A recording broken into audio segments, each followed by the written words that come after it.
Olá, amigo peladeiro! Está começando mais um Batendo Bola, sua mesa redonda semanal sobre o Campeonato Carioca de Pelada. E hoje vamos fazer um balanço sobre a segunda etapa que teve o Mestre Rocinha como campeão. Eu tenho aqui no estúdio Marcelo Lima e Gianni Cara e nós daqui a pouco vamos debater tudo o que aconteceu nessa segunda etapa. É daqui a pouquinho, depois do intervalo, não sai daí. Soccer Grass Zico Pro, patrocinador oficial do Campeonato Carioca de Pelada. Estamos de volta com o Batendo Bola. Eu tenho aqui na bancada hoje o Gianni Cara e Marcelo Lima. E eu vou começar perguntando para o Marcelo. Marcelo, você que assistiu todos os jogos ali do lado de fora, quero que você faça um balanço aí dessa segunda etapa. O que você gostou, se teve alguma coisa que você não gostou, quem foram os grandes destaques na sua opinião?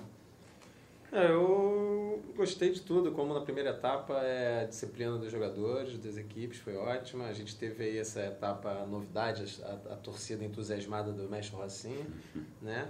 E também as torcidas não tão grandes, mas também os amigos, familiares, namoradas dos outros jogadores das equipes também que se comportam, que foram ótimos ter essas pessoas.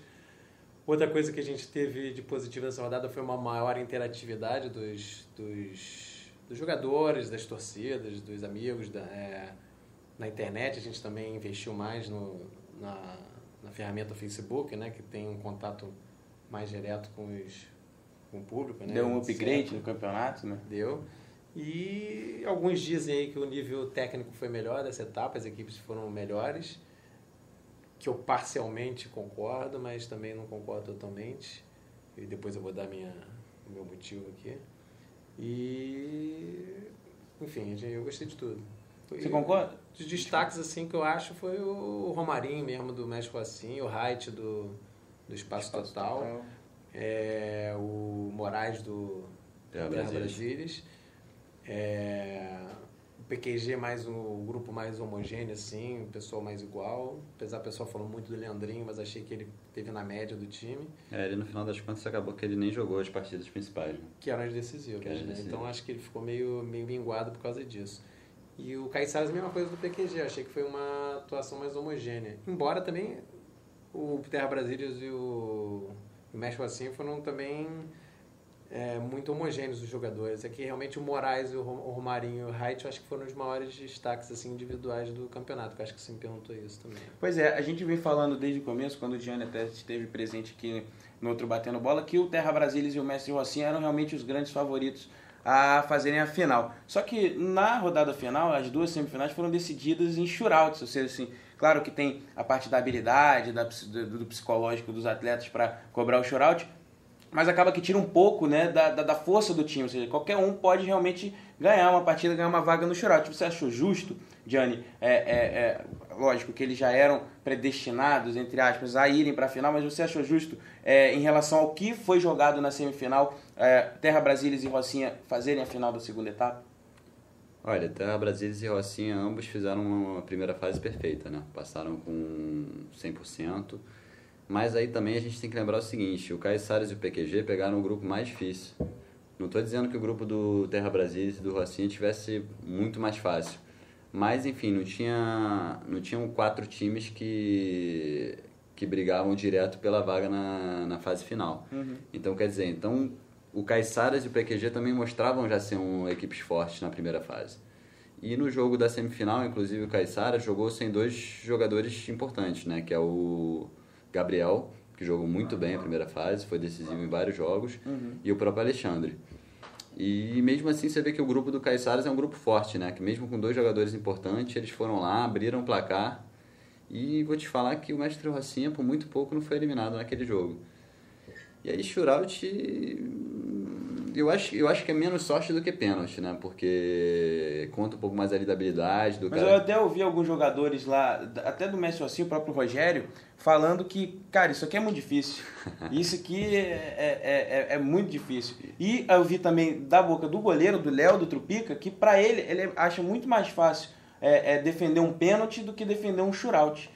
Quer dizer, rola essa eu não sei, dicotomia, né? Mas aparentemente eu acho que deve ser mais fácil cobrar um shootout, né? O jogador está acostumado a levar a bola cara a cara com o goleiro, assim. O pênalti não sei se tem uma carga emocional ali maior, mas enfim. Deixa eu falar um negócio sobre isso, você perguntou. As pessoas se encantaram muito com o Terra Brasilis e com o México assim na primeira fase. Os dois melhores times já estão na final. Eu disse isso, que claro que eles eram favoritos, mas que não era essa barbada toda, porque, na minha opinião, nitidamente eles pegaram um caminho mais fácil para chegar nas semifinais. Inclusive o PQG e o Caiçara se enfrentaram na primeira fase, foi um jogaço, foi 3-3, se eu não me engano. E, para você ter uma ideia, o time possivelmente o pior ranqueado do campeonato, eu não sei exatamente se foi ou foi um dos piores, foi o time do SEAT, que jogou nessa fase nesse grupo. Esse grupo era o SEAT, o Bagajo, né? O Bagajo, foi 1-0 o SEAT Bagajo. Foi um jogo 0-0 até faltando 3 minutos.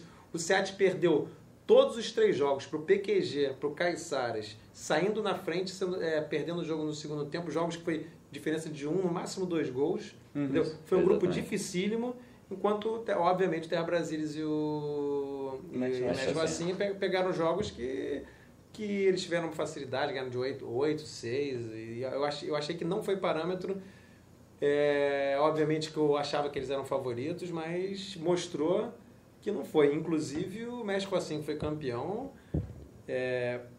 quase perdeu pro Caiçaras, viu? Porque o Caiçaras jogou muito bem na defesa, foi um golaço do México assim, foi um dos gols mais bonitos do campeonato. O rapaz escorou no peito de um balão e joga muito bem e fez o gol. E o outro fez o gol, foi um golaço. Agora, e o México assim teve mais... Os shootouts foram intermináveis, né? Entre o México assim... Os 2 shootouts que o Trupico participou, o Léo teve que cobrar, né? E o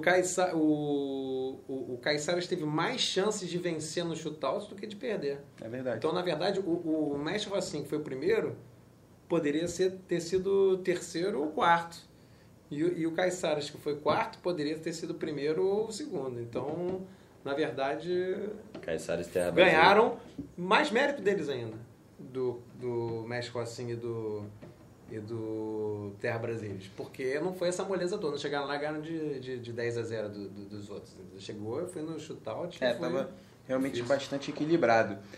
Bom, o Wright foi eleito o craque da galera, melhor jogador do campeonato através de votação na internet. O Léo foi eleito aqui pela comissão que organizou o campeonato o melhor goleiro. Mas eu quero saber da opinião de vocês, Gianni e Marcelo, quem, na opinião de vocês, foi o melhor jogador do campeonato e por quê? Olha, o Wright jogou muito, né? Até onde ele foi, que foi nas quartas de finais, né?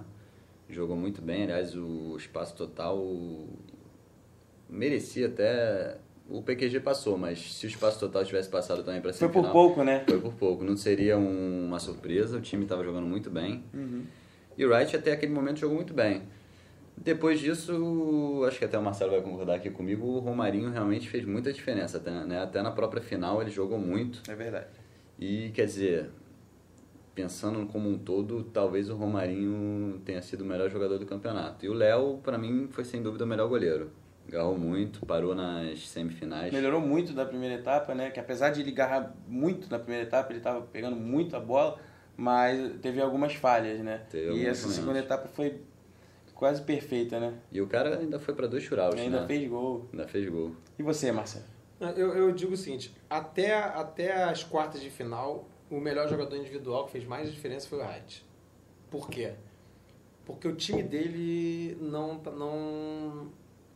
os garotos eram bons, mas não tava funcionando, entendeu? Não tava funcionando. E toda a bola dele, você pode ver todos os gols, até os gols. Teve gol mais bonito aí, do espaço total, que foi nominado para ser votado como mais bonito, porque foi jogada dele. Entortou 1, entortou 2, entortou 3 e deu a bola para outro rapaz. Então, ele fez a diferença. Na verdade, um time desentrosado. Teve jogos que não foram todos os garotos e foi tudo em cima dele. Quase ganharam nas quartas de final, porque ele jogou muito, entendeu? Em contrapartida, o Romarinho e o Moraes tinham toda uma equipe que jogava bem. Então, a atuação deles na primeira fase foi diluída por outros caras que jogavam bem. O Rogério, o Ronaldo e outros. E no Terra Brasilis, o Otávio e outros. Fabrício também, o Fabrício. Muito bem. Enfim.